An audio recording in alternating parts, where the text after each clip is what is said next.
En Nueva Orleans, un joven conoce a una mujer misteriosa. Después desaparece. Su familia y la policía buscan respuestas que solo una clarividente proporciona. Mirando los ojos de André, vi y sentí agua. En un pueblo de Nueva Jersey, una adolescente camina a casa, pero jamás llega. Nadie sabe lo ocurrido hasta que interviene una clarividente. Sentí que fue un instante de una ira inmensamente explosiva. Sentí que la arrastraba a la espesura. Cuando las pistas escasean y las respuestas son vagas, los investigadores suelen recurrir a los clarividentes. Desaparecidos. Kenner, Luisiana, cerca de Nueva Orleans. Dame otra oportunidad, amigo. 9 de junio de 1987. André Daigle juega pool después del trabajo con su amigo Nick Shelley. Fueron unos 2 o 3 juegos. Y luego André se dirigió al bar en busca de un par de cervezas. Ahí fue donde comenzó a hablar con una mujer en el mesón. Tenía un aire misterioso. Ella no miró en mi dirección. Pensé que era tímida.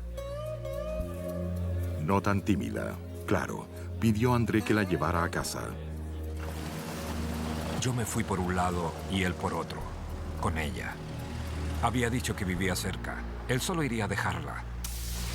Y esa fue la última vez que vi a André.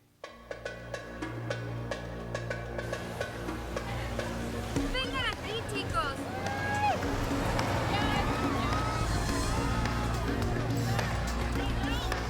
En los días siguientes, familiares y amigos se apresuraron a buscar a André, según su hermano Chris. Empezamos por llamar a sus amigos, conocidos y otras personas con quienes él solía verse habitualmente. Desaparecido. Pero nadie sabía de él. La familia hizo la denuncia formal de desaparición. Y aunque la policía indicó que estaría alerta por si veía la camioneta de André, el capitán Jim Gallagher no pudo ordenar una investigación amplia. Tratándose de un hombre soltero que deja un bar con una mujer, no puedes distraer demasiados recursos para tratar de hallar al sujeto. Pero la familia Daigle no podía esperar. Obviamente estábamos ante una emergencia porque mientras más esperábamos, más difícil resultaría seguir sus huellas y encontrarlo.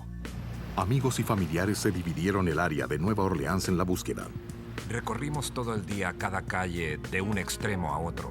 Mantuvimos la búsqueda 3 o 4 días con sus noches. No hallaron nada. Centenares de volantes como este no dieron resultado práctico. Buscábamos las 24 horas. Buscábamos el más mínimo indicio, cualquier ayuda posible en cualquier parte. A 3.200 kilómetros en Los Ángeles, el Lynx, hermana de André, teme lo peor.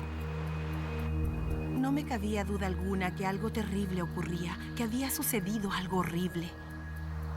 André no era la clase de persona que se apartara o que se marchara y pasara una noche afuera sin informar a alguien de su paradero.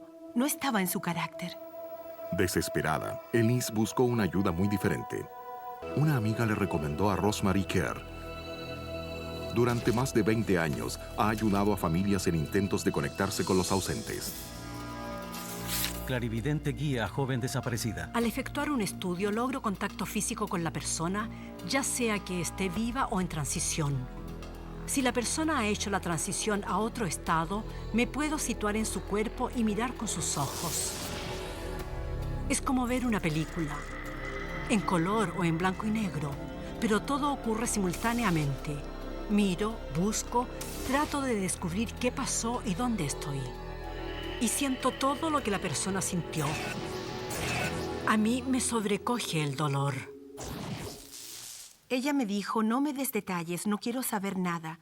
Añadió, ven a mi casa la noche del sábado. Tráeme una foto y un mapa. El don de Rosemary procede de quienes ella llama los guías de la luz. Antes de cada comunicación elevo una oración. La oración es algo esencial porque no solo me pone en armonía con los guías de la luz, sino que crea una protección para mí y para todos los que trabajan conmigo. Mi objetivo es alcanzar la verdad. Por eso yo siempre uso la oración. No guardo memoria permanente de los trabajos que realizo porque cada detalle me llega al mismo tiempo en que informo a la persona a quien ayudo. En consecuencia, grabo todos los momentos para que tanto yo como otros podamos analizar los aspectos fundamentales. Rosemary graba la sesión junto a Elise, quien le proporciona una foto. La medium trata de conectarse con André. En estas sesiones psíquicas hay abundante energía que circula entre las personas presentes. Es una experiencia intensa. Yo estaba bastante emocionada y, desde luego, esperaba toda la información que ella pudiese darme. Quiero saber sobre un familiar cercano. Bien, dame el nombre de la persona, la que buscas. André. Rosemary se concentra en la foto. Cuando uso una fotografía, se me sensibilizan las puntas de los dedos. Mediante esas sensaciones, mi mente visualiza imágenes, escucho sonidos, en suma, adquiero información. En forma simultánea, todos mis sentidos y los de otros trabajan relacionados para un fin común. Visualicé el vehículo oscuro de André. Dije, encontré el vehículo, Elise. ¿Tenía un auto negro? Es lo que percibo. Es tarde. Elise me insiste. No, era un vehículo blanco. Pero la clarividente tiene razón. Elise ignoraba que su hermano había comprado una camioneta negra. Siento la energía de la persona y puedo dar información. Quién es, cómo es, dónde está, qué está sintiendo. André sentía dolores de cabeza. Porque El vínculo de Rosemary con André se torna físico. Se me parte la cabeza. Siento un dolor intenso, me laten las sienes, se me agudiza en la nuca. Me tocaba la cabeza con las manos en varios puntos. Sentía los golpes y veía todo rojo. Se me agudiza en la nuca. Se me parte la cabeza. Duele. Estoy captando una gran confusión. Presiento a una persona rubia cerca de él. Lo vieron por última vez acompañado de una mujer. No sé el color de su cabello. Estoy mirando, me alerto. Trato de saber qué sucede, dónde estoy, qué lugar es. Rosemary visualiza la camioneta de André.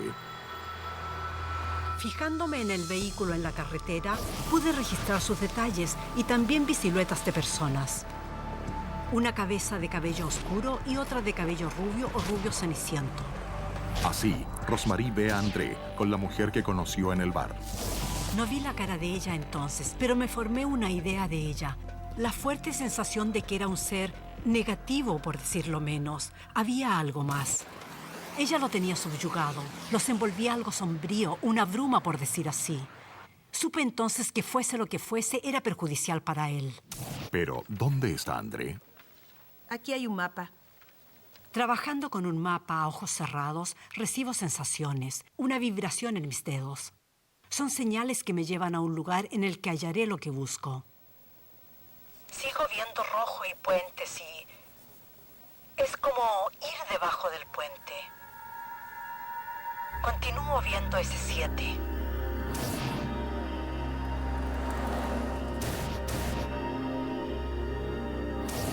Miraba a través de sus ojos y veía y sentía agua. Estaba aterrada. La sensación era muy fuerte en mis dedos, muy vibrante. Mis dedos se detenían en un punto del mapa. Un lugar llamado Slidell. Tengo que darte esto porque ha ocurrido algo. Puedes encontrarlo ahí, date prisa. Quise pararme y gritar. Tienen que ubicar a esa gente ahora. Elise llamó inmediatamente a Luisiana. Repentinamente, como caída del cielo, hubo una llamada de la hermana de André desde Los Ángeles diciendo que una clarividente nos pide ir a Slidell.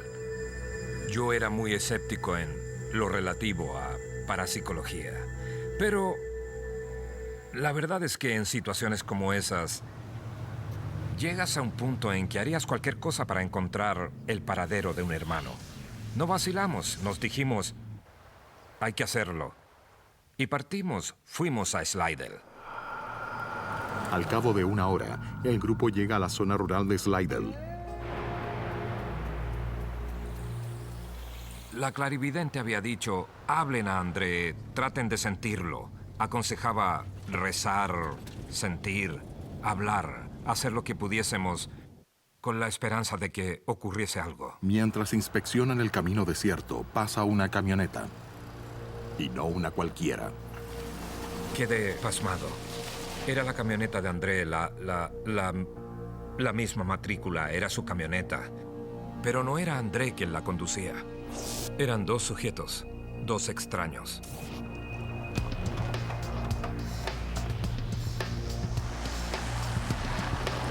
No sabíamos quiénes eran, qué habían hecho con mi hermano. No sabíamos cuán peligrosos eran. Era obvio que tenían el vehículo muy probablemente robado. Nuestra única opción fue seguir el vehículo como posibilidad de que nos condujeran a André. Íbamos por esa carretera oscura, solitaria, avanzada la noche. Siguiendo forzadamente a esos sujetos, no sabíamos si eso nos llevaba a una trampa o qué. Luego sospechamos que trataban de llevarnos a algún lugar porque se internaban en caminos secundarios. Sin salida. Va oscureciendo más y más, hasta que llegan a un camino ciego. En ese punto, ellos dieron la vuelta y quedaron enfrentando la dirección en que habían entrado. Detuvieron el motor, apagaron las luces y bajaron del vehículo. Daba la impresión de ser una emboscada. Esperamos sin movernos. La clarividente no había previsto lo que se preparaba dentro de la camioneta de André.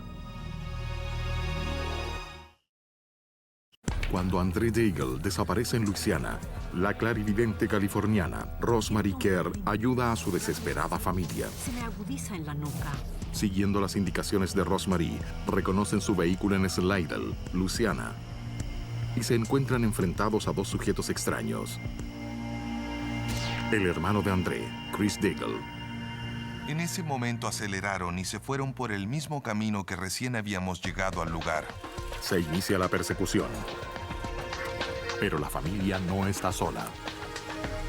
A unos 400 metros por la carretera vimos una autopatrulla del departamento de policía.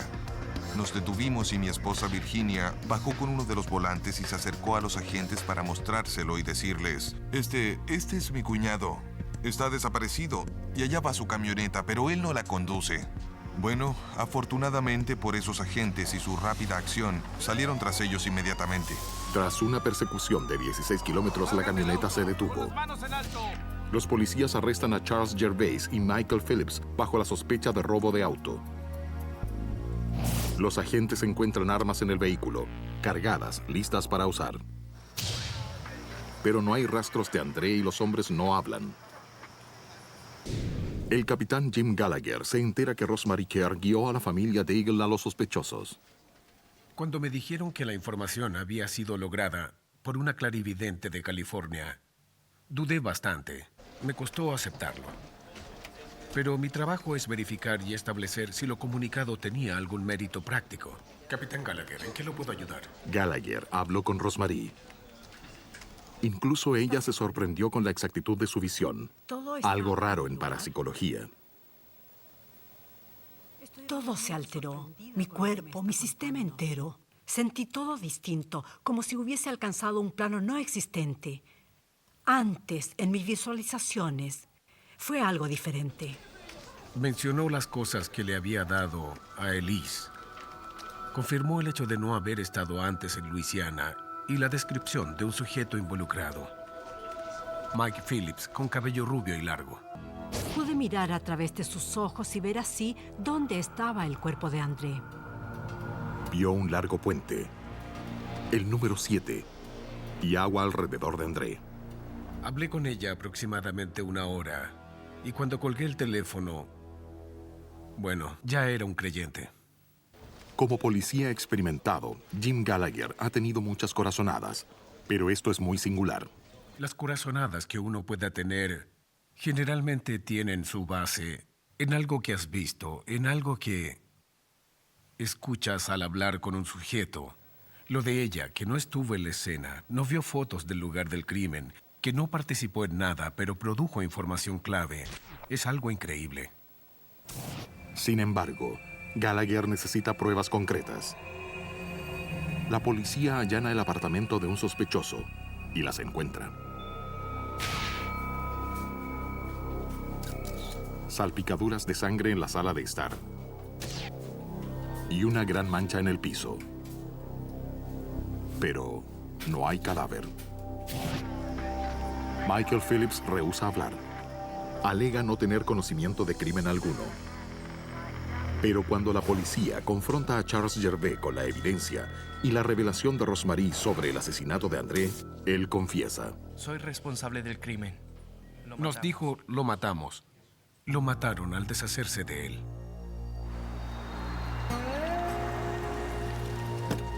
Gervais explicó que Phillips y él querían convertirse en criminales implacables. Por eso decidieron hacer un ensayo real. Una forma de asegurarse de que matarían si tuviesen que hacerlo. No podía creer lo que me decía, en parte porque no tenía sentido. Elegirían a alguien al azar, sin tener motivo alguno. Nada que cobrar, sin el propósito de robar algún dinero o valores. Nada. Solo había que ubicar un individuo, atraerlo y darle muerte. Usaron un señuelo atractivo, señala el fiscal LeBlanc. Se valieron de la novia de Michael Phillips, Thelma Horn, para atraer a alguien a su apartamento y poder practicar. Ella había salido 2 veces antes, pero sin conseguir alguna víctima. En el tercer intento regresó con André. Lo golpeamos con un martillo varias veces. Él seguía pero vivo. no murió. Entonces, Cortaron el cordón de la aspiradora, se lo pusieron en torno al cuello y lo retorcieron con el mango del martillo para privarlo de oxígeno. Fue una muerte bastante horrible. Después de confesar, Gervais reveló la ubicación del cadáver. Cuando los agentes se acercaban al lugar, les impresionó la exactitud de la visión de Rosemary. Ella sentía que estaba cerca de un largo puente y que había agua en torno al cuerpo. Indicó que el número 7 era muy importante. Después de un largo puente, Gervais señala la salida número 7. Revela que Phillips y él habían ocultado el cuerpo de André en un sofá para luego arrojarlo a aguas cenagosas. Yo trato de comprender cómo ella logró proporcionar esa información el día anterior a que se determinara que había un homicidio. Es asombroso. Debe haber una manera, pero no sé cuál puede ser. No encuentro explicación. Debo conformarme con aceptarlo. Finalmente encuentran a André, pero no es el final. Hay algunos desvíos en el camino al juicio. La policía de Luisiana detiene a Charles Gervais, Michael Phillips y Thelma Horn por el asesinato de André Daigle. La autopsia indica al médico forense que la causa de muerte fue la estrangulación, además de 14 golpes en el cráneo con un martillo. Tal ferocidad asombra al fiscal W.J. LeBlanc, que ha investigado muchos crímenes. Es difícil encontrar algo más espantoso que la muerte de André. Charles Gervais se declara culpable de asesinato en primer grado y recibe cadena perpetua. Pero Michael Phillips y Thelma Horn rechazan los cargos en su contra y se abre un proceso. Quizás por primera vez en una corte estadounidense del crimen, una clarividente es citada como testigo de la fiscalía. Para exponer todos los antecedentes, consideré que era importante que el jurado viese a Rosemary, escuchara su declaración y captara así la esencia misma del caso y sus extraordinarias proyecciones. Perfecto. Logré mirar a través de él. Rosemary testifica que durante su visualización sintió fuertes dolores.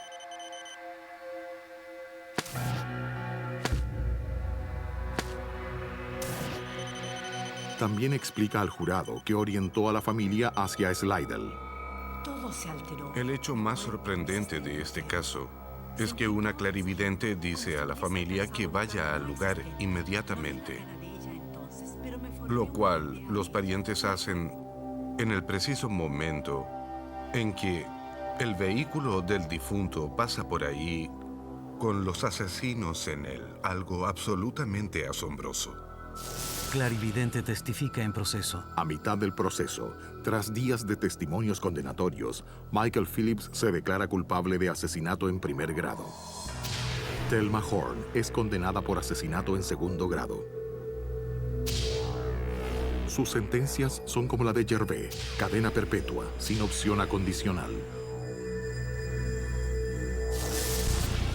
Los Daigle jamás olvidarán a André, el menor de 7 hermanos en una familia muy unida. Fue un excelente hermano, un maravilloso hijo para mis padres, que lo extrañan. Todos lo extrañamos mucho. Agradecen a Rosemary Kerr por ayudarles a encontrar respuestas.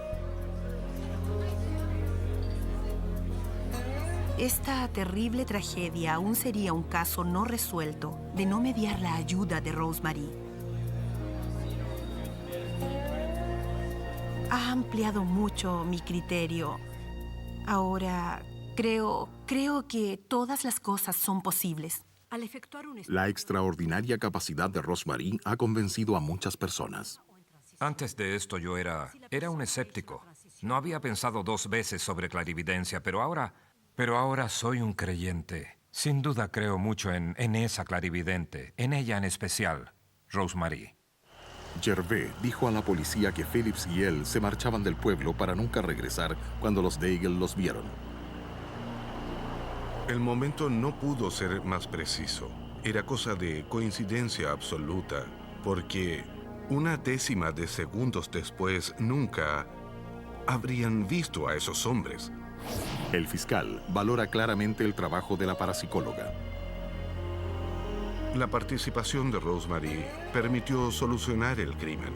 Tal vez algún día alguien habría encontrado el cuerpo de André, pero no a los asesinos.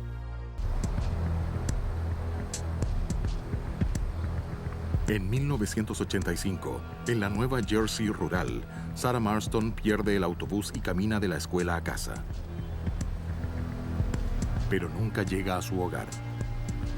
Es algo sumamente extraño. No sabemos Los padres de Sarah averiguan con mucha gente, pero nadie ha visto a No Sarah. sabemos qué le pasó a nuestra hija. Esa no es Esa tarde, llaman a la policía. ¿Correcto? No le encontramos Algo anda explicación. muy mal. Es algo tan insólito. Mi esposa prefirió llamarlos. Los agentes se reconocen a Sarah, como señala el detective del Distrito Policial Washington, Gary Miko. Usaba un cruce peatonal por el que pasaban nuestros policías también. Por eso nos resultaba conocida. Un contacto visual breve en la mañana y después en la tarde. Ella saludaba, siempre amable. Así es como dejó su cuarto hoy. No se ha tocado nada. Una inspección del cuarto de Sarah no proporciona pistas. No falta nada. Solo faltan las ropas que llevaba puestas y los libros que llevó a la escuela. Las entrevistas con parientes y amigos tampoco proporcionan pistas. Todos concuerdan. Sarah es una buena chica. Inteligente y responsable. No es de esas jovencitas que huyen de casa.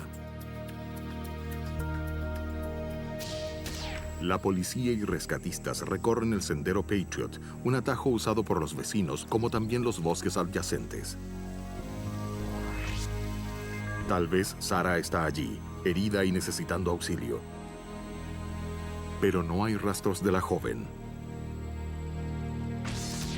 Los agentes controlan también la avenida Fairview, ruta habitual de Sarah, Hola, dime. en busca de testigos. Sarah Marston, 14 años. Sí, caminaba. Varias personas la habían visto caminando. Eran vecinos suyos. Y la reconocieron en la calle. Vale decir, caminó a casa, pero ella nunca llegó. El detective Miko va a una estación de servicio cercana, cuyos empleados pueden haber visto más. Prueban autos que reparan, conduciendo por la avenida Fairview a toda hora del día. ¿Puedo ayudarlo? Detective Miko. Si alguien más pudo verla, quizás recuerde algo. Nico consigue su primera pista. Había un auto, tal vez abandonado, en Fairview. Vea esto. Hablé con el dueño de la gasolinera. ¿Vio algo anormal? Él recordó que pudiera no solo el vehículo estacionado allí, sino que conocía a su propietario, Michael Manfredonia, ex empleado de su estación de servicio.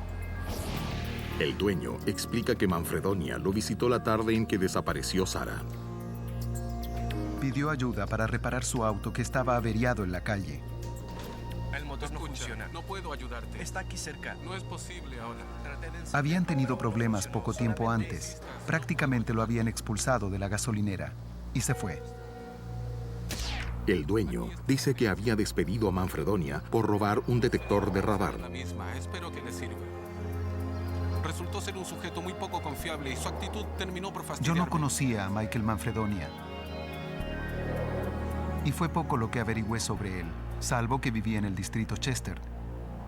De modo que regresé a la central y telefoné al capitán de ese distrito para obtener algunos antecedentes sobre Michael. Me interesaba ir a su domicilio y preguntarle si había visto a Sara. Pero Manfredonia, de 19 años, facilita las cosas para el detective. Sí, porque Ya está en la central de Chester para cumplir servicio comunitario por haber robado el detector de radar. Nico va para entrevistarlo. Lo entrevisté como testigo, con la esperanza de que supiera algo. En su declaración me dijo que, en general, había conducido su auto ese día a una tienda próxima a la secundaria para comprar unos cigarrillos y una soda. Cuando regresaba, su auto comenzó a fallar.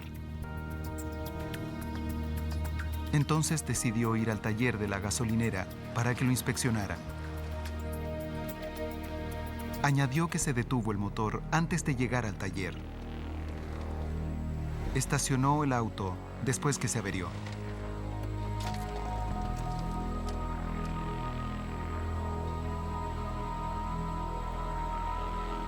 Caminó a la gasolinera.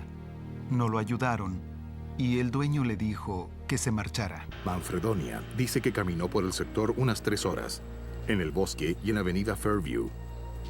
Afirma que nunca vio a Sara. Regresó a su auto, lo puso en marcha y se fue a casa. Manfredonia aceptó acompañarlo al distrito Washington para hacer una declaración oficial. Casi a la misma hora, a 16 kilómetros de allí, la clarividente Nancy Orlean Weber se entera del caso. Hola, recibí una llamada de una cliente quien me dijo que una joven que regresaba de la escuela había desaparecido. Era una vecina de la joven y estaba muy preocupada. Por favor, ayúdeme, dijo. Nancy solicita una foto de Sara. Se produce una intensa reacción parapsicológica. Llama inmediatamente a la policía. Hasta pronto. Les dije, he visto la foto de una chica que desapareció en otro pueblo. Ella está muerta. La mató un joven de 19 años, la arrastró a la espesura y la asesinó. Y añadí, es un sujeto errático. Y él, entonces, había estado observándola irse a casa en el autobús muchas veces. Él trabajaba en una gasolinera. Ella era muy popular en su escuela. Él es del tipo nunca aceptado en su comunidad. Nancy no sabe que está describiendo a Michael Manfredonia, a quien todavía interrogan y niega haber visto a la muchacha. Se había estacionado a más o menos 1 kilómetro de la casa de ella. De modo que la chica debió pasar junto al auto de él. Manfredonia pasa de ser posible testigo a posible sospechoso. Bien, quiero que me conteste lo siguiente. El detective no cree la historia del sujeto sobre un auto averiado que se repara solo. Tendrá que firmar su declaración ahora mismo. ¿Cómo pudo averiarse? Después estacionarse, caminar unas 3 horas, regresar al vehículo, ponerlo en marcha y partir. Muy dudoso. De modo que le pedí una declaración por escrito y él detalló todo cuidadosamente, casi hasta lo más mínimo. Miko consulta con su supervisor, sargento detective George Ducker, quien concuerda. Sí. La historia parece falsa. Está dentro de lo posible. Se averió su auto, dice él. Lo dejó aparcado en una loma. Caminó sin rumbo después, regresó al vehículo y lo hizo funcionar y todo lo demás. La verdad es que no creemos nada de eso. Estas corazonadas de los detectives tienen similitud con las capacidades de Nancy.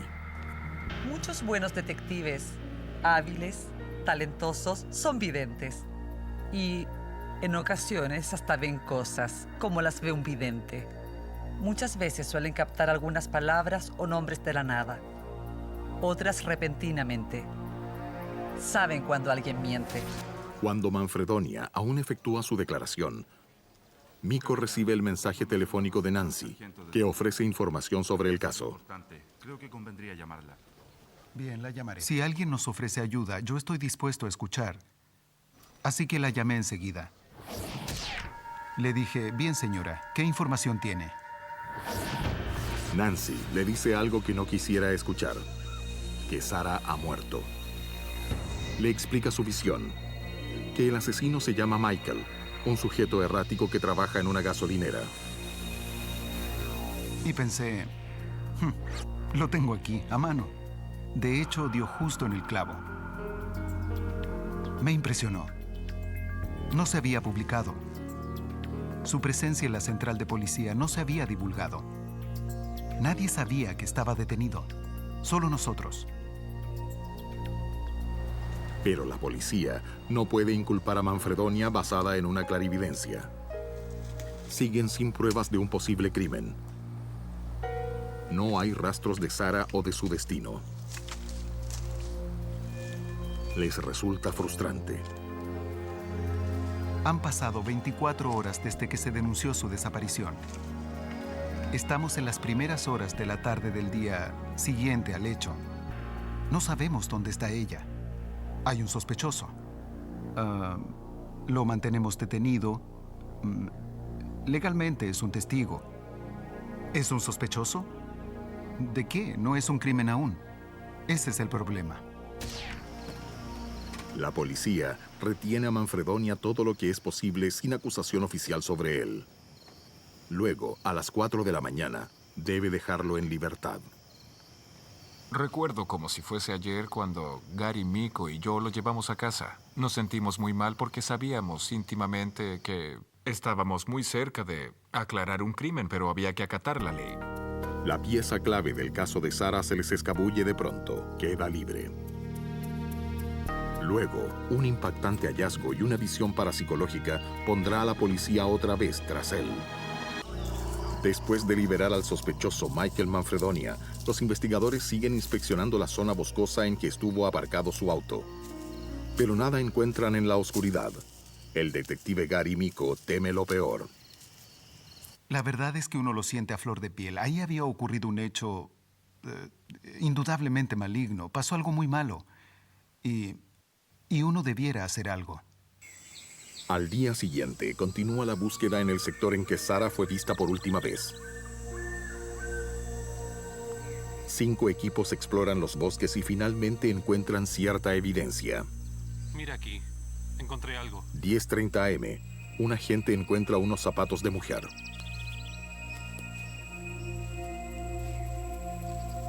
Y después un bolso.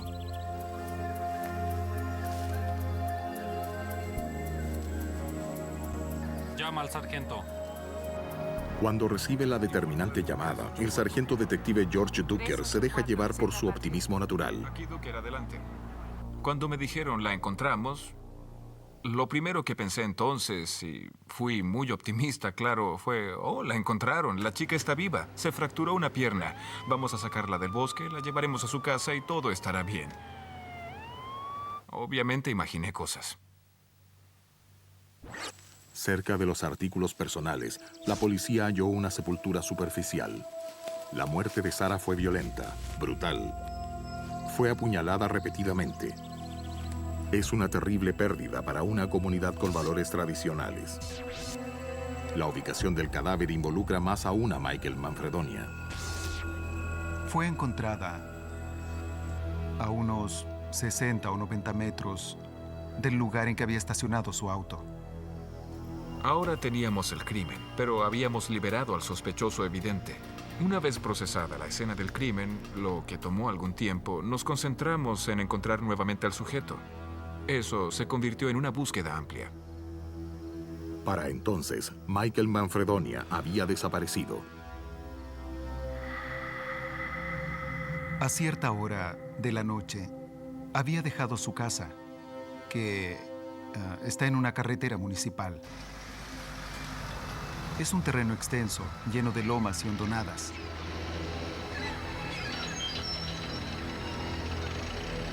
Allí es donde él decidió ocultarse. Previendo la posibilidad de que regresara, la policía vigila la casa. Están listos para proceder a arrestarlo. 2 en área Chester. El examen forense determina que la joven fue violada y luego acuchillada más de 20 veces. Recreación. El criminal actuó con furia descontrolada. Nancy Orling Weber cree saber por qué. Ella representaba a todas las personas y cosas que en su vida lo hacían muy diferente e infeliz. Un marginado de la sociedad, Sara era la personificación del éxito. Mientras prosigue la búsqueda de Manfredonia, los investigadores reúnen también nuevas evidencias. Encontré a una mujer que conducía ese día por la avenida Fairview y vio a la víctima caminando por la acera hacia su casa. Además, a unos 40 metros más adelante, vio y reconoció a Michael caminando hacia ella. Conoció al sujeto como empleado de la gasolinera de la esquina. Lo identificó. Fue la primera testigo que los vinculó en esa ocasión. La policía cree que Manfredonia mató a Sara. Piensan que se ha ocultado en algún lugar del vertedero detrás de su casa. Efectuamos una búsqueda en terreno con perros sabuesos, helicópteros, agentes a pie, voluntarios. Fue un tremendo esfuerzo mancomunado con mucha gente colaborando. Y no lo encontramos. No localizamos al sujeto. Muy frustrante. Después de varias horas, los agentes encuentran lo que parece ser uno de los escondites del sospechoso en el vertedero. Descubren colillas de cigarrillos de la marca que fumaba Manfredonia. Un lazo de alambre. Y una nota suicida. Pero nada más definitivo. Instintivamente, Miko busca la ayuda de la clarividente Nancy Orling Weber. Entonces pensé, ¿por qué no recurrir a Nancy? Y ver qué le parece. Tuvo algunos buenos aciertos. Debo intentarlo. Algunos funcionarios son contrarios a usar una clarividente, pero el supervisor de Miko está de acuerdo. Le pedí permiso al sargento Duker y usé mis días libres, de manera que era factible. El sargento me autorizó y me dijo, confío en ti, confío en tu instinto. Haz lo que puedas. No me pareció pérdida de tiempo usar a la clarividente. En absoluto. Teníamos ese crimen, por lo demás brutal, y necesitábamos cooperación. El detective Miko se reunió con Nancy esa tarde. Hasta entonces solo habían hablado por teléfono. ¿Puedo ver su bolso? Ambos estaban algo cautelosos. Quise revisar su bolso por si tenía una grabadora, videocámara o algo así, pero no tenía nada. Charlamos algunos minutos y nos sentimos mutuamente cómodos. Entonces le mostré el lazo metálico. Nancy había pedido al detective que llevara algo tocado por el sospechoso. Empezó por describir detalles del caso y de la escena del crimen que no se habían hecho públicos. Y dijo saber dónde se encontraba el sospechoso del crimen en ese momento. Recreación. Después del asesinato de Sarah Marston, de 16 años, el sospechoso Michael Manfredonia huye. Pero la clarividente Nancy Orling Weber visualiza su actual escondite. ¿Puedo bosquejar algo? Gracias. Nancy está reunida con el detective Gary Miko. Le dije Muy bien, ¿qué puedo decirle? Yo lo veo todo. Veo dónde está la evidencia. Tengo que dibujarlo. Eso facilitará todo. Nancy bosqueja un plano del nuevo escondite de Manfredonia. Déjeme ver. Ahora está aquí, cerca del anterior. Ella explicó que estaba en una colina, con mucha maleza crecida alrededor. Nos veía desde ahí, podía ver su casa. Observaba a quienes lo buscaban. En torno a ese lago hay unas lagunas y tambores de 200 litros. Nancy también se conecta con el propio sospechoso a través del lazo hecho por él. Mi intuición me llevó a concentrarme en él.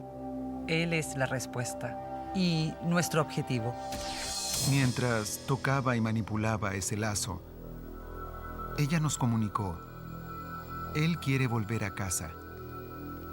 Está drogado además. Es tal vez una sobredosis de un estimulante que lo afecta, desvaría. Podrán arrestarlo en breve. Puedo sentirlo. Justamente en ese momento, el sospechoso se pone en acción. Ingresa furtivamente a su casa, que sigue bajo vigilancia.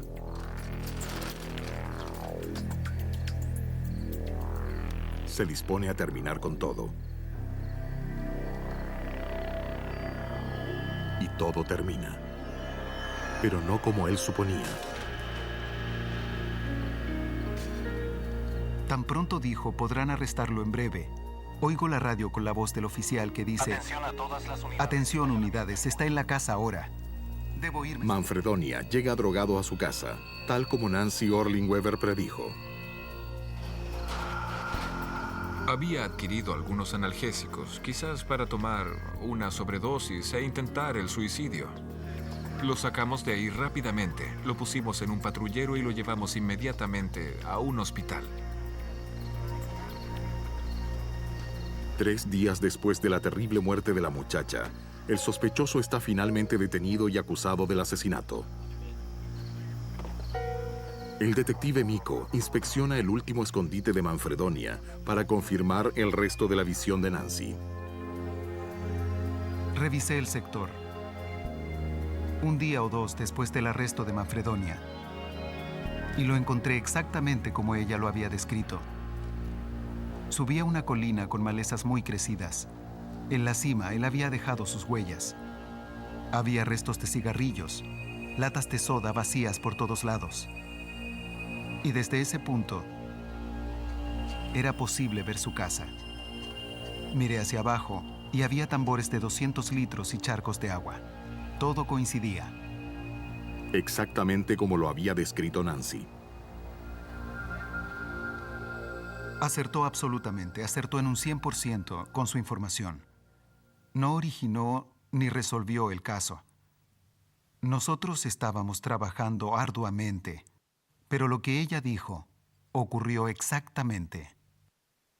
Creo que la actividad policial en sus pesquisas cometería una omisión si no tuviese en cuenta lo que informan los clarividentes en ocasiones. ¿Son todos precisos? ¿Son todos genuinos? No, tal vez no. Pero nuestra tarea es analizar la información y ver si es útil. Bueno, no somos fenómenos. Sencillamente somos seres humanos con unas antenas un poco más poderosas para captar ciertos detalles. Y si podemos prestar un servicio, sería absurdo no hacerlo con agrado. El 16 de septiembre de 1985, Michael Manfredonia confesó el asesinato de Sarah Marston. Fue condenado a cadena perpetua. Nadie sabe con certeza por qué lo hizo. Inexplicable. Desafió toda lógica y toda razón. Así se describió el brutal asesinato de Sarah Marston y el de André Daigle. Ambos dejaron constancia también de la capacidad de los clarividentes, que ayudaron a la policía a imponer la justicia sobre sus autores.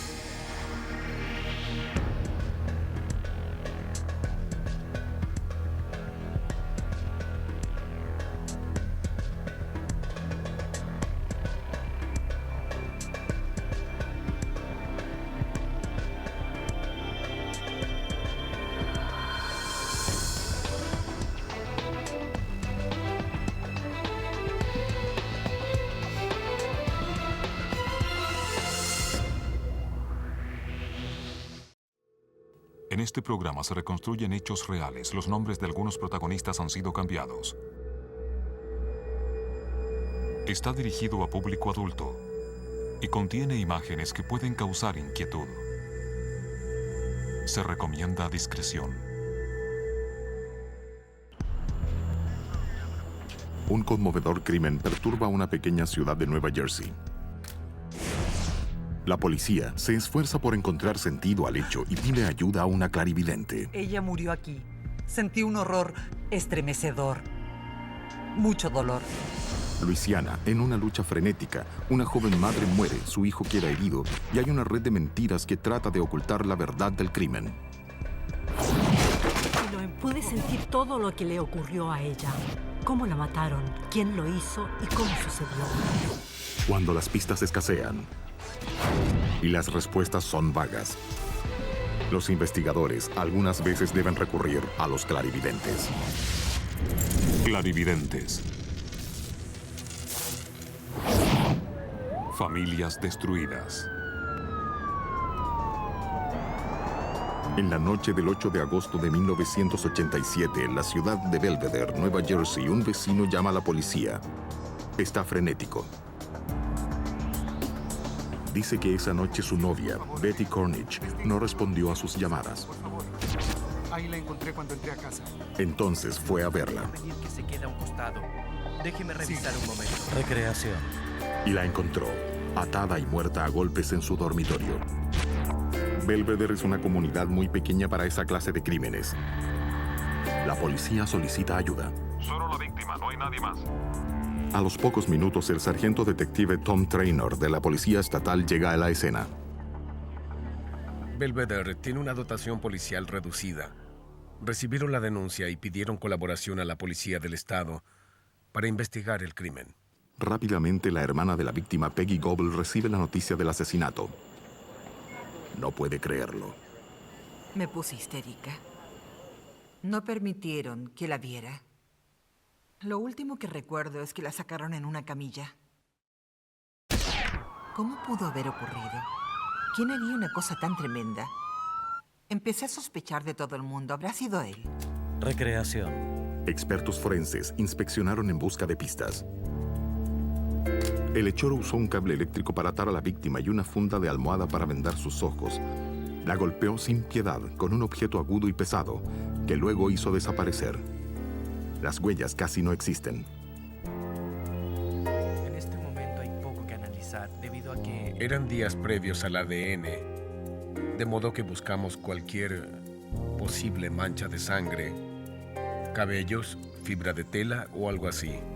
Cualquier elemento extraño que hubiese y que nos permitiera identificar al asesino. Afuera hay una pista importante. Los detectives descubren una ventana forzada y encuentran una huella dactilar.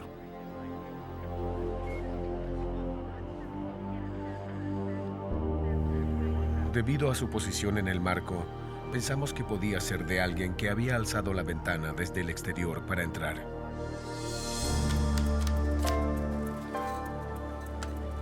En la autopsia, el forense determina que la víctima sufrió al menos 17 golpes en la cabeza con un martillo.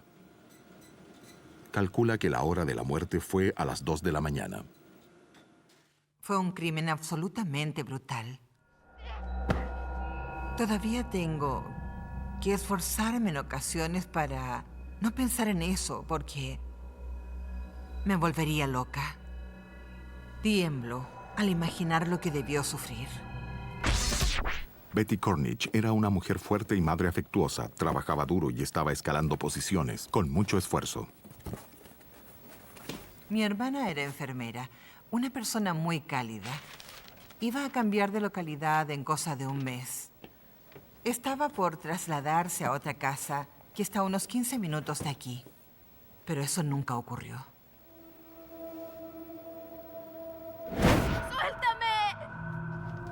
Angustiada por la brutalidad del crimen, Peggy Goble no deja de preguntarse si el asesino eligió a su hermana al azar o si guardaba un rencor mortal.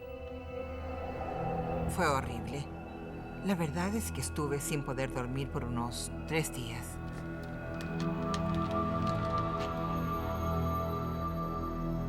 Estábamos muy asustados. Irá a venir por nosotros ahora, quien quiera que sea. Me sentía mal por mis padres y mis sobrinas. Era algo espantoso. Intentábamos reconstruir los últimos pasos de la víctima y los contactos con personas. Siempre comenzamos con su familia y la gente más cercana. Betty había trabajado ese día. Nada inusual ocurrió en el hospital. Recreación. La última persona con quien había hablado era su novio. Explica que tenían una cita esa noche, pero que él debió cancelarla. Según su relato, Betty habría estado sola en su casa toda la noche hasta que él la encontró. Tratando de descubrir a quien dejó una huella en la ventana, la policía empieza con la gente más cercana a Betty. Quien quiera que estuvo en esa casa, ya fuese la víctima, sus hijas o su novio, quien haya entrado y salido, pudo haber dejado huellas, de manera que procedimos por descarte de las huellas dactilares de personas que podrían haber estado allí. Lógicamente, empezamos con parientes y vecinos del complejo de apartamentos. La huella de la ventana no coincide con la de los familiares de la víctima. Sigue la comparación con dactilares de vecinos de Betty. Al ampliarse la investigación, esta comienza a dar frutos.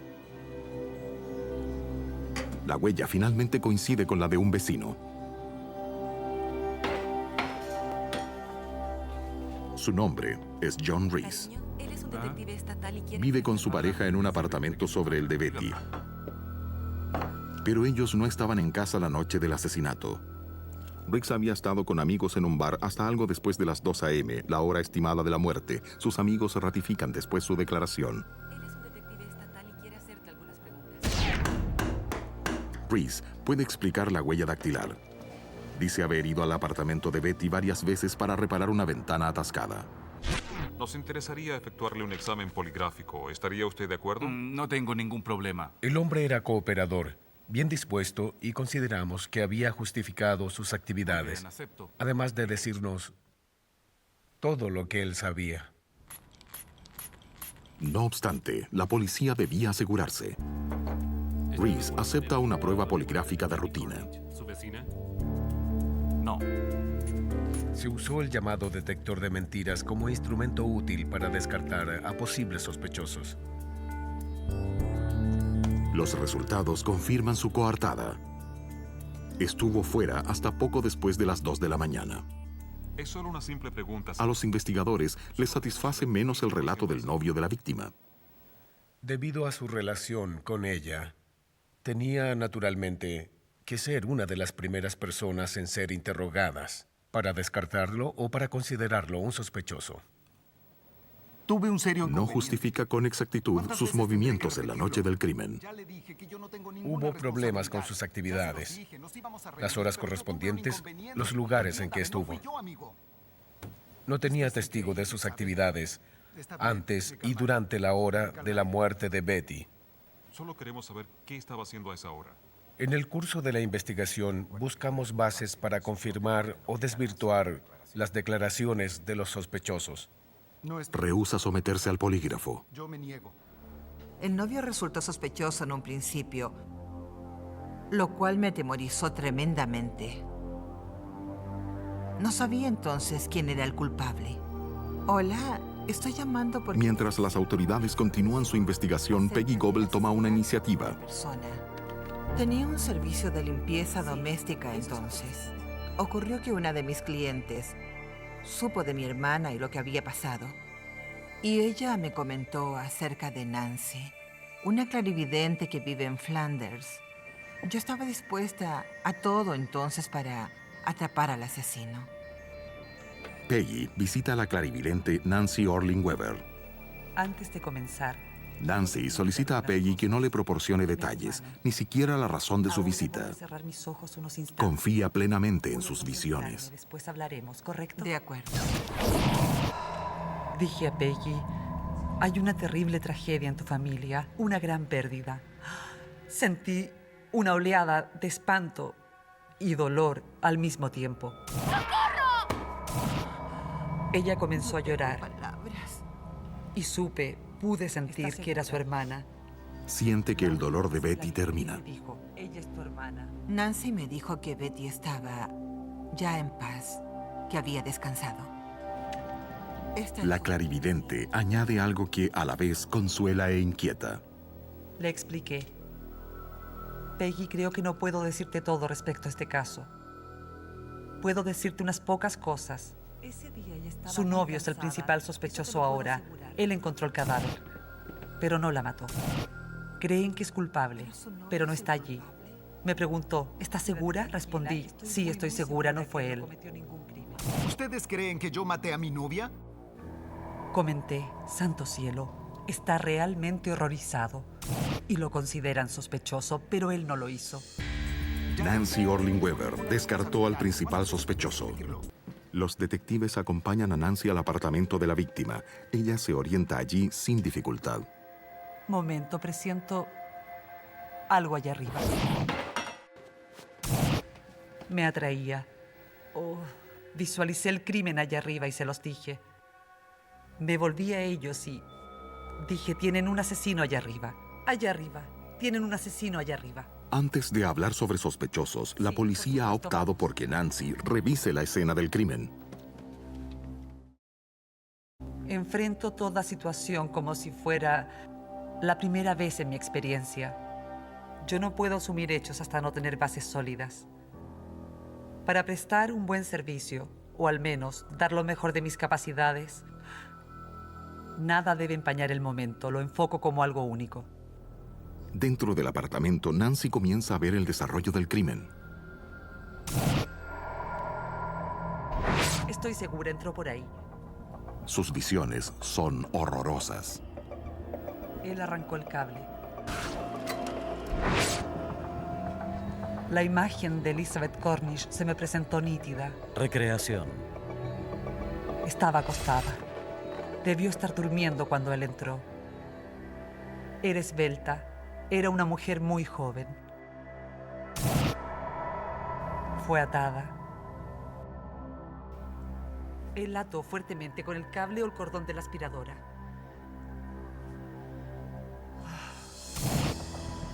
Vi la mano de él, en la que tenía un martillo.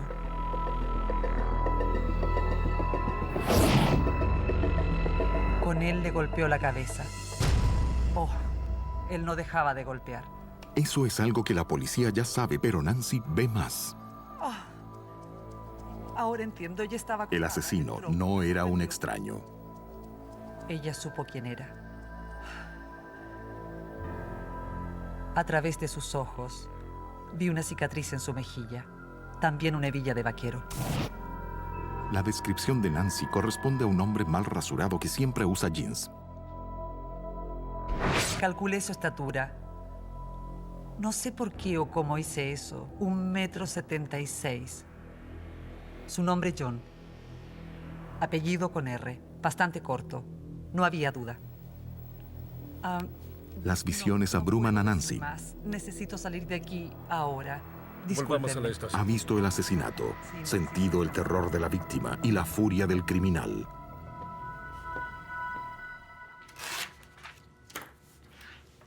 Así ve. En la estación, Nancy bosqueja un mapa de un pantano y del martillo que estaría allí, el arma asesina.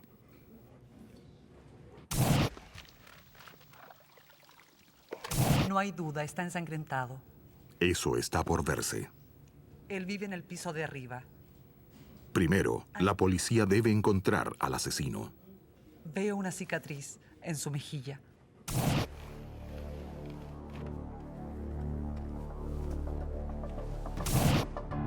Su nombre es John. Su apellido es de breve pronunciación. Comienza con R. Me dijeron, bueno, hay un sujeto en el otro piso. Su nombre es John. Y su apellido es Reese. Sé lo que estoy Nancy está segura que es el criminal, sin duda. Pero hay un problema. Pasó el polígrafo. Le dije, no me importa, lo lamento. No sé por qué lo logro, no tengo idea. No lo dejen ir. ¿Vieron su cicatriz? Si vieron la cicatriz y su hebilla vaquera, quiero que lo reconsideren. No tengo ninguna duda. Ese es su hombre. Añade que el asesinato tuvo lugar a las 3 de la mañana. Las 3 de la mañana. Pero los detectives explican que la hora de muerte se calcula a las 2 en punto. Dije, lo lamento, pero pienso otra cosa. Y ahí lo dejamos. ¿Qué encontraste? La investigación se reactiva.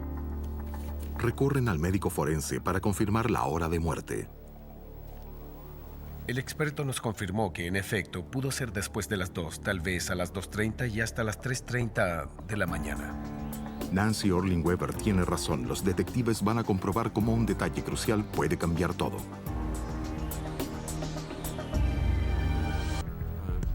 Piden al vecino de arriba, John Reese, que acceda a otra entrevista. Sí, bebimos una cerveza. Tiene una coartada hasta las 2 de la mañana, pero quizás no después de eso. Necesitábamos que informara lo que ocurrió entre las 2 y las 3:30 de esa madrugada de la muerte de Betty. Era cosa de decir, ya nos conocemos, hemos hablado, le hicimos preguntas antes y ahora queremos saber sobre otras actividades suyas para confirmar lo que ya había declarado. Siéntese aquí, por favor. Reese lleva puesto un cinturón con hebilla vaquera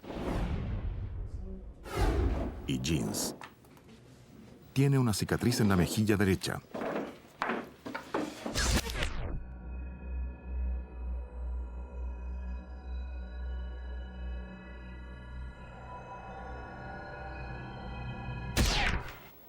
Grabación, entrevista, John. Es tal como Nancy anticipó. Reese ha superado el detector de mentiras, pero con preguntas sobre sus pasos hasta las 2 de la mañana. No justifica qué hizo hasta las 3. Bueno, no lo recuerdo bien. Al no lograr justificar ese tiempo, su coartada se debilita. Ya lo dije. Estuve con amigos. Los detectives empiezan a presionarlo. ¿A qué hora se marchó? Un poco después. Siguieron preguntas y más preguntas. Al comparar notas comprobamos que se estaba contradiciendo. Nos dijimos, un momento, no está diciéndonos todo aún. Advertimos un cambio no solo en lo que decía, sino en su lenguaje corporal. Estaba muy incómodo. Su huella en la ventana no tiene una buena coartada. Vean esto. Bastante revelador. La policía lo interroga durante horas hasta que finalmente John Reese se quiebra y confiesa el brutal asesinato de Betty Cornish.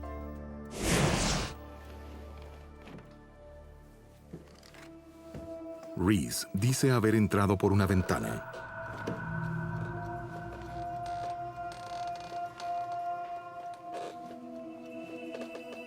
Recreación. Rastros de sangre indican que ella estaba acostada cuando él la atacó. Encontró un martillo.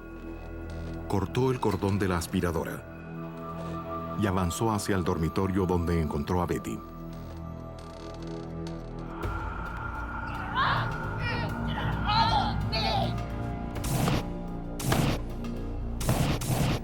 Nancy Orling Weber captó todo con increíble exactitud, tal como John Reese lo declaró.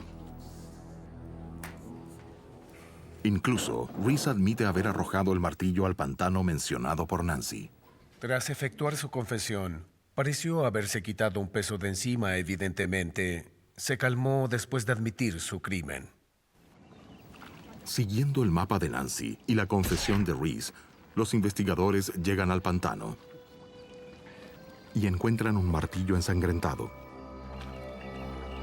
Pero como nota curiosa en un macabro crimen, el análisis forense determina que ese martillo no es el arma asesina. Hay sangre en él, pero no es de Betty Cornish. Puede ser un arma criminal, pero no la usada por Reese.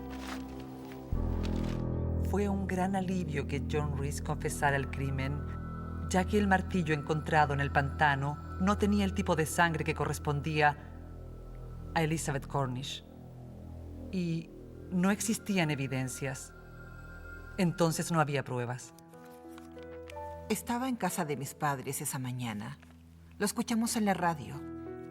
Tenían al asesino de Elizabeth Cornish. Recuerdo que mis padres y yo lloramos y saltamos de alegría cuando supimos la noticia. Todos nos decíamos, por fin Betty descansará en paz. Luego reaccionamos, se ha ido, jamás regresará. Peggy agradece que Nancy guiara a la policía nuevamente a Reese. Ese hombre, John Reese, había pasado la prueba del polígrafo. Pero ella insistió mucho. Deben interrogarlo otra vez. Deben hablar con él otra vez. Eso es lo que hicieron y finalmente él confesó. Tom Trainor siente lo mismo. Su colaboración es muy valiosa. Considero que ella se dedica a cumplir su misión, tal como un agente de policía. Es alguien con quien trabajaría sin ninguna duda, porque ella es muy profesional en su trabajo. En el otoño de 1989, John Reese fue procesado y convicto de asesinato en segundo grado. Su sentencia fue prisión perpetua. Policía, dígame. Amanecía el 24 de febrero de 1984. Un hombre llamado Alan Riker llama a la policía de Jefferson Parish. ¿Qué ocurre? Dice que ha sido asaltado en su casa. ¿El sospechoso sigue ahí? No está seguro del paradero del asaltante. Bien, sospechoso quizás en la escena. Los agentes acuden rápidamente y proceden con cautela. No saben quién o qué les aguarda. Todavía no. ¡Salgan de la casa! Repentinamente aparece un hombre con una escopeta calibre 12. ¡Baje el arma! ¡El arma en el suelo! ¡En el suelo! Es Alan Riker, ¡Ahora! golpeado y sangrando. ¡En el suelo! ¡En el suelo! ¡Apártese del arma! ¡Retroceda! ¡Retroceda! Dice que su esposa e hijos están adentro. ¡Policía! ¡Salgan! En la sala de estar, los agentes encuentran a la esposa de Riker, Vivian. Recreación.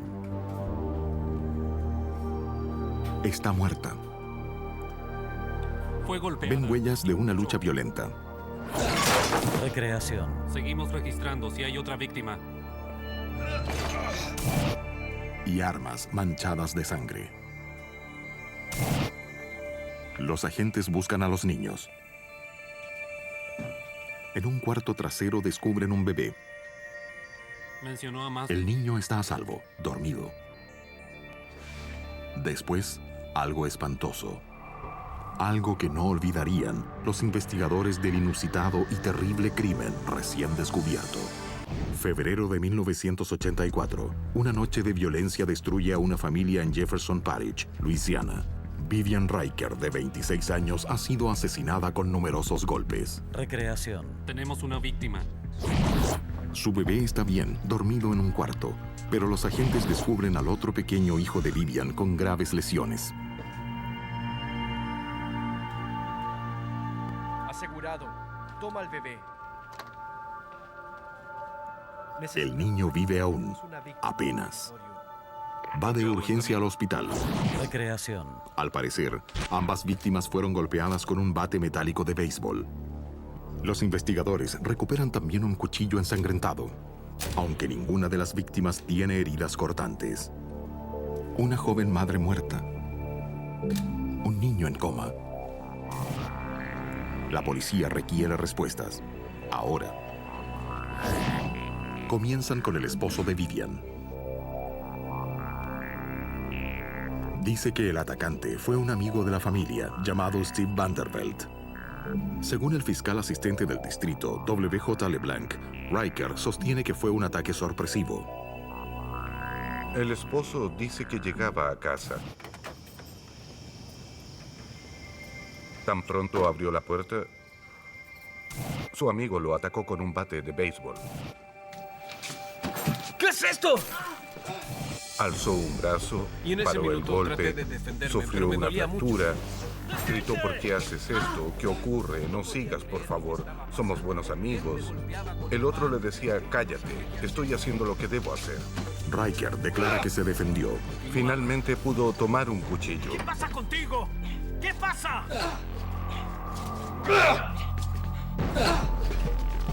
Luchan, cambian golpes.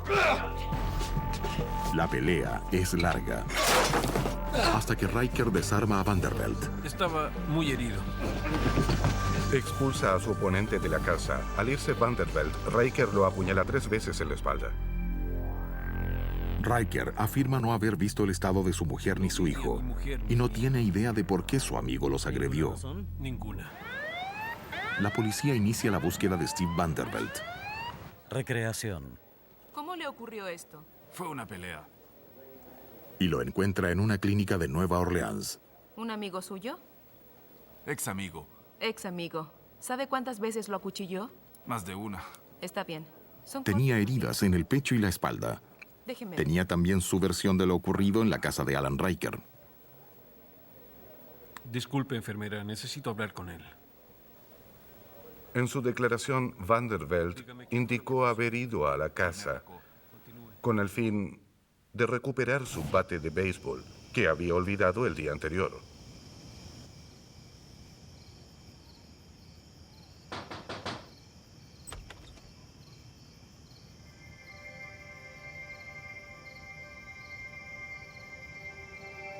Repentinamente, Riker estaba atacándolo.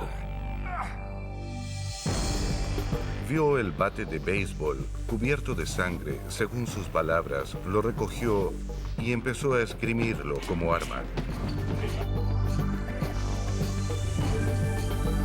Escapó tan pronto pudo. Igual que Riker, Vanderbilt no explica por qué pelearon y dice no saber nada de la muerte de Vivian o el ataque al niño. Los agentes conservan las ropas ensangrentadas como evidencia. Bien, gracias a Dios. Alguien miente. Teníamos dos versiones de los hechos ocurridos en la casa, y donde cada hombre acusaba de agresión al otro. Los investigadores comparan las dos versiones. Ambos hombres estaban en la casa con acceso al arma asesina. Ninguno dice saber qué ocurrió a Vivian.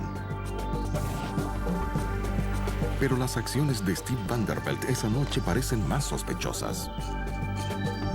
Vanderbilt aparcó su auto en la calle adyacente a considerable distancia.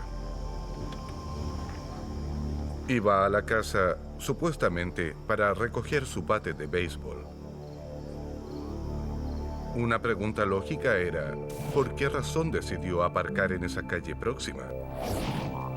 Vanderbilt no tiene explicación.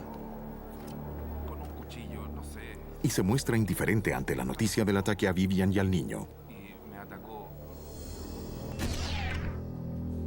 Alan Riker se muestra realmente afectado. La evidencia del forense implica a Vanderbilt. La sangre en el bate es tipo A. Corresponde a Vivian. Las ropas de ambos hombres están con sangre. Recreación. Pero mientras los análisis indican que Riker tenía manchas de su sangre y la de Vanderbilt en su ropa, Vanderbilt además tenía la tipo A de Vivian. Ella era la única con sangre tipo A, el amigo tenía tipo B y el esposo tenía tipo O. Detienen a Steve Vanderbilt bajo la acusación de asalto y asesinato en primer grado. Pero el juicio de 1985 termina con un jurado indeciso. La ley no exige probar cómo ocurrió un asesinato ni por qué se produjo el crimen. No hay que demostrar el motivo. Pero los jurados son seres humanos y quieren saber por qué y cómo. La presentación hecha en el primer juicio no aclaraba esos puntos. Pasaron meses y el niño Reich despertó de su coma.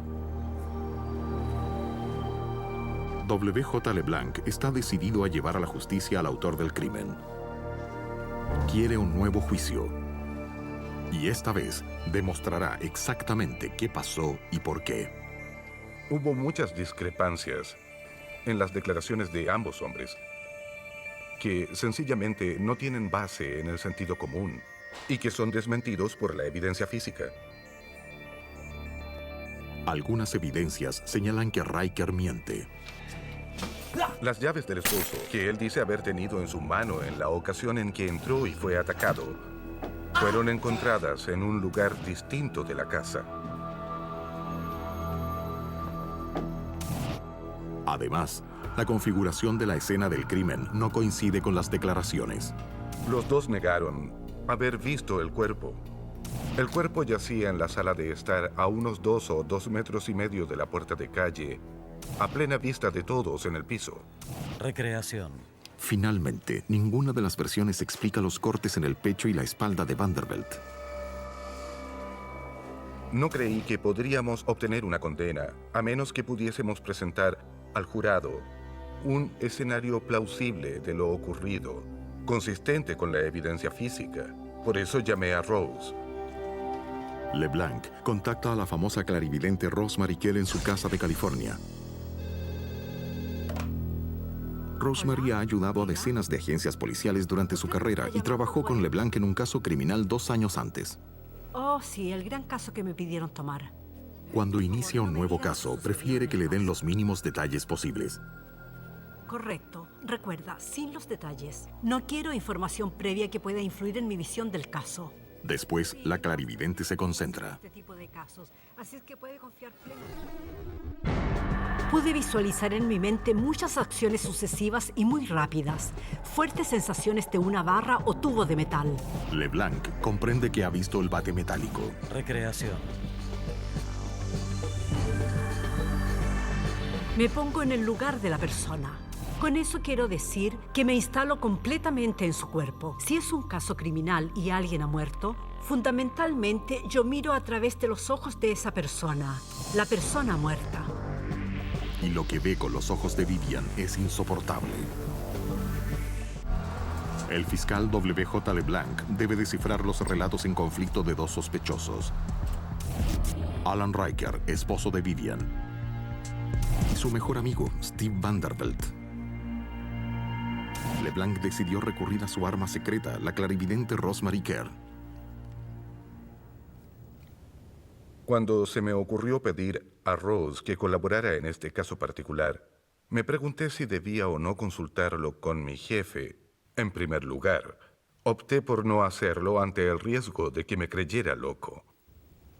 Es un riesgo, pero LeBlanc necesita ayuda. Hola. LeBlanc da a Rosemary el nombre de la víctima, nada más. Correcto. Las visiones son inmediatas. No es necesario.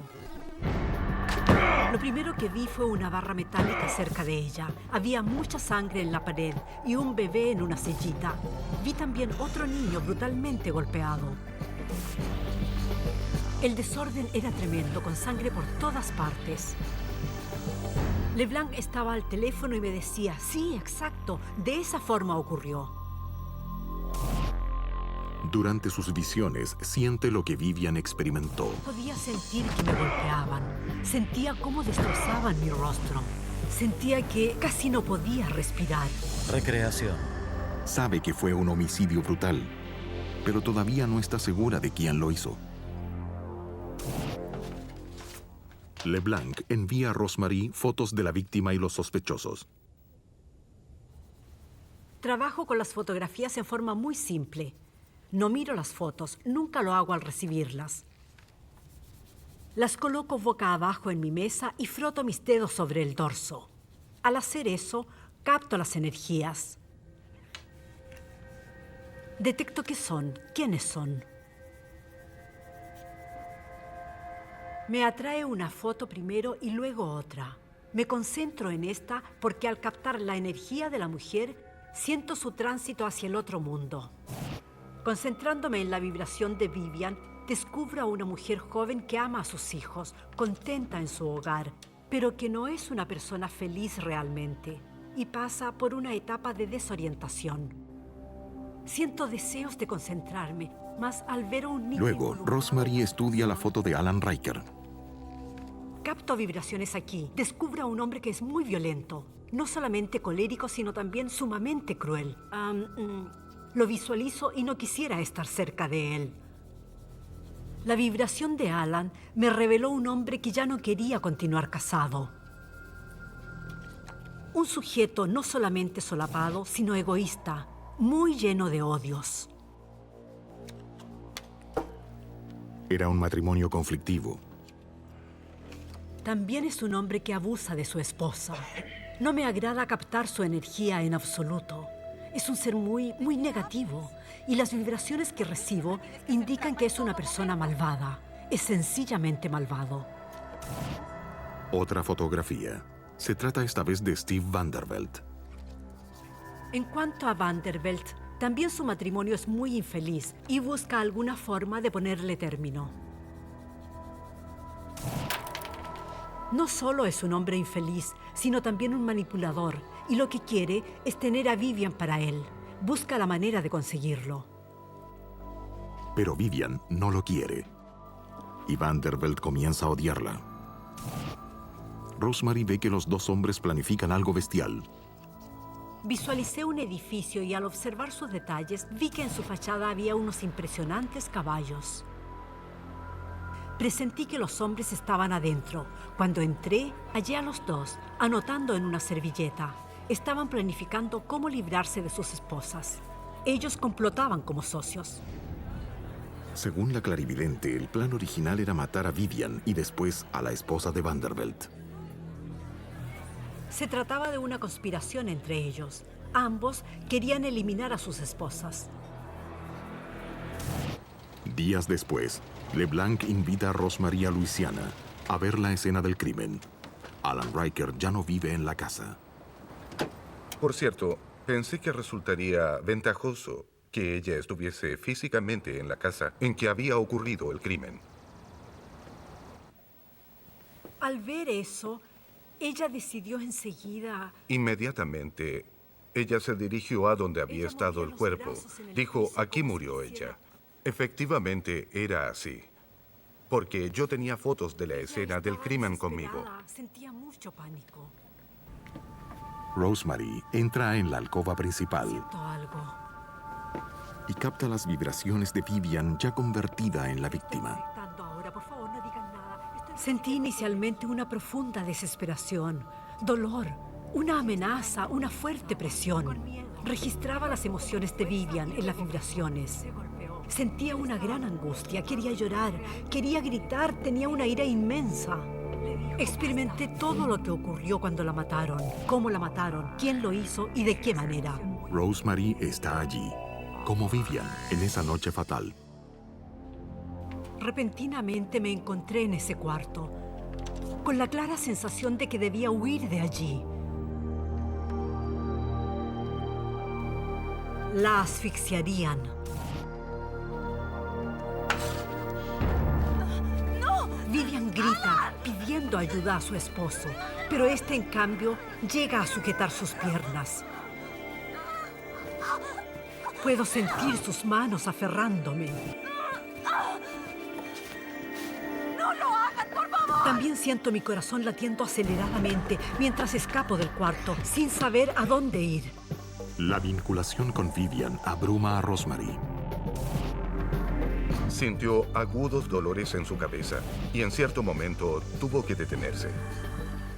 Recorriendo la casa, Rosemary se conecta con Vivian, experimentando lo que ella vivió. Yo era ella corriendo por la casa, cruzando la sala de estar, dirigiéndome a la cocina. Allí había un gran mesón. Abrí un cajón y saqué un cuchillo. Al tomar el cuchillo, les mostré cómo fue utilizado por Vivian. Rosemary relata al fiscal W.J. LeBlanc lo que ve. La mujer apuñaló al amigo en el pecho, un detalle muy importante que nosotros no habíamos considerado antes que lo revelara Rosemary. Ninguna de las declaraciones explicaba las heridas en el pecho. Después, Rosemary ve a Vanderbilt esgrimiendo el bate enfurecido al verse acuchillado. Y luego, lo impensable. ¿Mamá? Aparece el hijo de Vivian. Él corrió cuando escuchó los ruidos y se abrazó a las piernas de ella como hacen los pequeños. Entonces fue el golpe del bate. En vez de caer en la madre, cayó sobre él. Fue aquí donde el niño llegó corriendo junto a su madre. Lo sentí aferrado a mis piernas y también cómo Vanderbilt lo golpea con el bate, lo cual desata el infierno porque el esposo grita, eso no tenía que pasar. Pero pasó.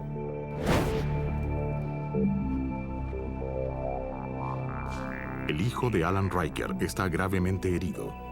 Rosemary ve que los hombres, primero conspiradores, son ahora enemigos. Fue entonces cuando comenzaron a pelear entre ellos, debido a que había que eliminar a la mujer, no al niño.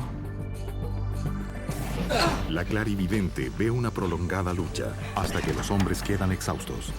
Aunque ha terminado la pelea, no les preocupa el niño lesionado ni la mujer agonizante. Pude verlos sentados ante el televisor, bebiendo mientras ella yace en el piso. No estaba muerta aún. Luchaba por sobrevivir. Vi cómo agitaba sus brazos y sus manos ensangrentadas. Pese al horror, la fuerza y el amor de Vivian Riker se manifiestan. De la muerte, pero da muestras de entereza y entrega lo que le resta de vida a sus hijos. Recreación. No le importa lo que le ocurra a ella, no le interesa nada más. Solo desea que sus pequeños estén bien. Así es la madre en que me he incorporado. Está casi muerta, pero tiene a su bebé en una silla y sabe que el otro chico está malherido. Es duro, es muy duro sentir que su vida desaparece y que hay 2 hijos que cuidar. Y esos 2 hombres la dejaron morir.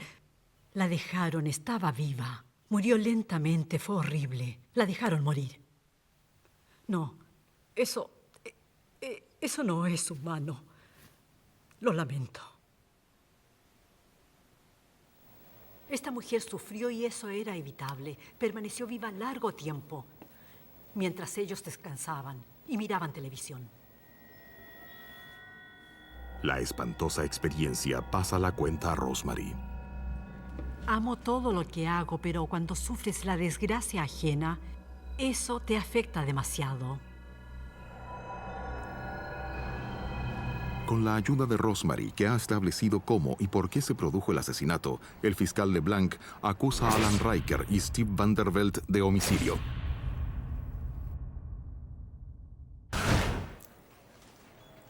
Solicita a uno de los más renombrados forenses del país que examine de nuevo la evidencia de sangre. El experto descubre microscópicas gotas de sangre no descubiertas en análisis previos. El juez Ernest Richard preside en el juicio. Salpicaduras que adquieren alta velocidad se encontraron en los zapatos y la ropa de ambos inculpados. La sangre es del tipo A, el que corresponde a Vivian. Habría sido imposible, en mi opinión, que hubiesen tenido esas huellas de sangre en sus ropas si no hubiesen estado muy cerca de la víctima en los momentos en que ella recibió los golpes mortales con ese bate. En 1990, ambos hombres fueron declarados culpables. Considero el uso de clarividentes como un recurso más a mi disposición. Cuento con detectives investigadores, tengo otros investigadores en la fiscalía y en este caso fue necesario emplear una clarividente. Creo que Rosemary Kerr es una de las mujeres más extraordinarias que he conocido. Pero Rosemary sabe que Vivian Riker es la verdadera heroína. Cuando me permitieron ver a través de sus ojos fue un privilegio, porque logré ver lo que había ocurrido y pude sentir lo que ella experimentó. Pude ayudar a hacer justicia. Steve Vanderbilt se sometió a un jurado y fue condenado a 21 años por homicidio. Alan Riker renunció a esa posibilidad. Fue condenado por asesinato en segundo grado y recibió prisión perpetua sin posibilidad de beneficios. 2 familias fueron destruidas cuando insanos atacaron a víctimas inocentes y dejaron un dolor irreparable como resultado. Los asesinos hicieron lo posible por ocultar sus crímenes, sin remordimiento alguno. Pero esos crímenes fueron resueltos por el trabajo persistente de la ley y la notable capacidad de los clarividentes.